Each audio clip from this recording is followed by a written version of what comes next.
Hi friends, Siragadikka ஆசை சீரியலில் நாளைக்கு என்ன நடக்க போகுதுன்னு பார்க்கலாம். வாங்க வீடியோக்குள்ளே போகலாம். நம்ம சேனல் இன்னும் சப்ஸ்கிரைப் பண்ணாதவங்க சப்ஸ்கிரைப் பண்ணிக்கோங்க. நம்ம முத்துவையும் மீனாவையும் போகிற போக்கில் ரோகிணி மாட்டி விட்டுட்டு போயிட்டாங்க. ஆனால் அது அவங்க அமைதியாக போயிருந்தாங்கன்னா இப்போ மீனாவுக்கு எந்த பிரச்சனையுமே வந்திருக்காது.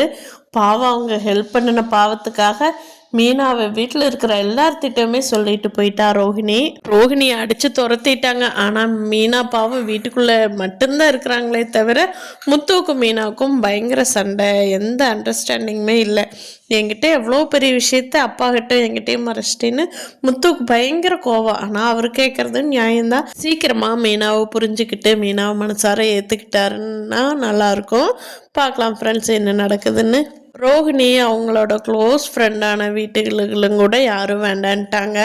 ஆனால் நம்ம சிந்தாமணி ரோஹிணியை வீட்டில் நீ என் பொண்ணு மாறிட்டா கண்ணு, வா கண்ணு, உனக்கு இல்லாத உரிமையா, வா கண்ணு, நான் உன்னை நல்லா பார்த்துக்கிறேங்கண்ணு, வா, நீ என் மேலே எந்த தப்புமே இல்லை அப்படின்னு சொல்லி ரோஹிணியை ஏற்றி விட்டுக்கிட்டு இருக்கிறாங்க.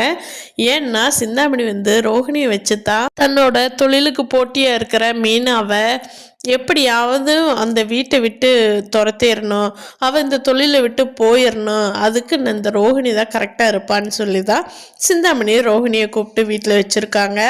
ரொம்ப நாளாக அந்த சிந்தாமணிக்கு விஜயா வீட்டு மேலே ஒரு கண்ணு. அதனால எப்படியாவது இவளை வச்சு அந்த வீட்டையும் எழுதி வாங்கிடணும், மாஸ்டர் வீட்டையும்னு நினச்சி நல்லா மாஸ்டர் பிளான் போட்டுட்ருக்கார் சிந்தாமணி. எதிரிக்கு எதிரி நண்பன் தான் அப்படிங்கிற கணக்கில் சிந்தாமணி வீட்டுக்கு வந்த ரோஹிணியை வீட்டில் இருக்க வச்சுட்டா.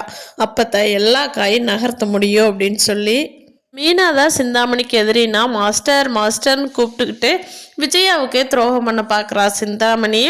ஆனால் அவளோட புத்தி அப்படித்தான் இருக்கும். இந்த ரோஹிணிக்கும் சிந்தாமணிக்கும் நல்ல ஃப்ரெண்ட்ஷிப்பு தான். ரெண்டு பேரும் கரெக்டான புத்தி உள்ளவங்க தான் ஒன்று சேர்ந்துருக்காங்க. மனோஜுக்கு ரொம்ப கஷ்டமாக இருக்குது.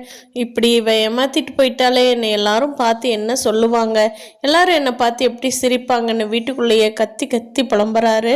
அதை பார்த்துட்டு விஜயா மனோஜ் ரூம்குள்ளே போய் பார்க்குறாங்க. அவன் பைத்தியம் பிடிச்ச மாதிரியே இருக்கானே, டே மனோஜ் அப்படிங்கிறாங்க.